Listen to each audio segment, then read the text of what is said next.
LPG dan listrik, subsidi non-energi seperti pupuk, PSO, kredit usaha rakyat, bunga kredit perumahan, dan antisipasi penanggulangan bencana. Belanja Perlinsos yang disalurkan melalui Kementerian Pendidikan dan Kebudayaan dan Kementerian Agama mengalami kenaikan sebesar 7,47 triliun dibandingkan tahun 2023 dikarenakan adanya kenaikan unit kos jenjang pendidikan menengah dan penambahan sasaran. Sementara belanja bansos selain PKH dan kartu sembako yang disalurkan oleh Kementerian Sosial mengalami kenaikan 1,23 triliun rupiah dikarenakan adanya kenaikan alokasi untuk bantuan makan lansia, bantuan untuk penyandang disabilitas, dan bantuan yatim piatu. Belanja subsidi yang disalurkan melalui bendara umum negara atau non-KL mengalami kenaikan dengan adanya kenaikan alokasi subsidi pupuk dan subsidi bunga KUR.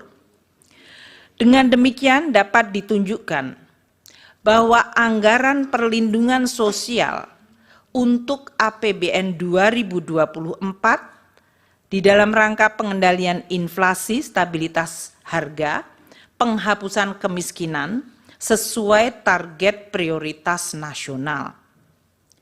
Di dalam APBN 2024 tidak terdapat perubahan yang signifikan pada anggaran bansos yang dikelola oleh Kementerian Sosial. Perubahan Perlinsos yang dikelola oleh kementerian lembaga lain seperti Kemendikbud dan Kemenaker adalah akibat kenaikan unit cost, realisasi penggunaan anggaran Perlinsos sampai dengan Februari 2024 yang dalam hal ini dianggap sesuai dengan lini masa pemilu Capres dan Cawapres serta pemilihan legislasi pada Februari.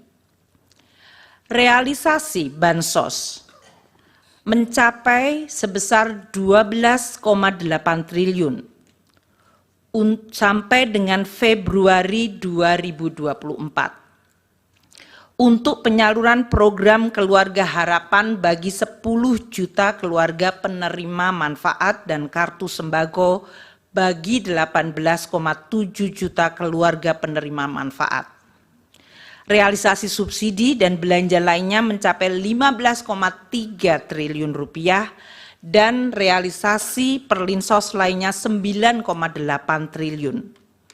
Apabila dilihat pada chart tersebut, realisasi anggaran Perlinsos dan bansos dari Kemensos 6 tahun terakhir, yaitu dari 2019 hingga 2024, periode yang sama Januari hingga Februari, tidak terdapat perbedaan pola realisasi belanja Perlinsos, kecuali pada tahun 2023, yaitu tahun lalu, di mana perbedaan signifikan adalah pada realisasi bansos Kemensos yang cukup rendah pada 2 bulan pertama dikarenakan adanya penataan kembali kerjasama antara Kemensos dengan perbankan.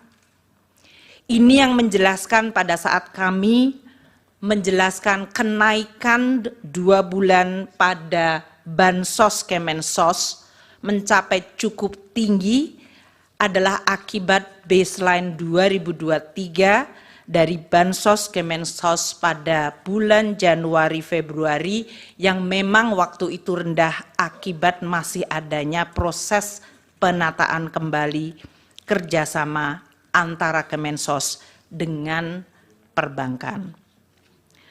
Berdasarkan uraian ini, dapat kami sampaikan bahwa pola pembayaran perlindungan sosial dan bantuan sosial tahun 2024 tidak mengalami perbedaan dengan pembayaran tahun-tahun sebelumnya. Anggaran Perlinsos telah dianggarkan di dalam APBN tahun 2024 sesuai pembahasan dan persetujuan DPR, dan pola realisasinya tidak terdapat perbedaan dibandingkan periode 6 tahun sebelumnya. Yang Mulia Ketua dan Majelis Hakim Mahkamah Konstitusi, dapat kami tambahkan bahwa anggaran Perlinsos yang ditunjukkan Presiden dalam RAPBN, yang diajukan Presiden di dalam RAPBN 2024 adalah sebesar 493,5 triliun rupiah. Sedangkan alokasi Perlinsos yang ditetapkan dalam Undang-Undang APBN 2024 yang telah disetujui DPR adalah sebesar 496,8 triliun rupiah. Adanya peningkatan dari usulan pemerintah akibat adanya kenaikan anggaran subsidi, akibat perubahan parameter asumsi, kenaikan harga pokok penjualan pupuk, dan kenaikan plafon kredit usaha rakyat. Yang Mulia Ketua dan Majelis Hakim Mahkamah Konstitusi, beralih kepada bantuan pangan. Dalam rangka mendukung pelaksanaan tugas pemerintah di bidang pangan, pemerintah membentuk Badan Pangan Nasional Bappenas melalui Perpres 66 tahun 2021 untuk memenuhi tata kelola pangan secara terarah dan efektif, menciptakan kedaulatan pangan dan ketahanan pangan, serta kemandirian pangan secara nasional. Ini mengacu Undang-Undang 18 tahun 2012. Di dalam pelaksanaan fungsinya, Bappenas menangani kerawanan pangan diantaranya melalui pengadaan, pengelolaan, dan penyaluran bantuan pangan untuk masyarakat berpenghasilan rendah dan terdampak bencana. Penyaluran bantuan pangan yang dilakukan melalui Bappenas bukan merupakan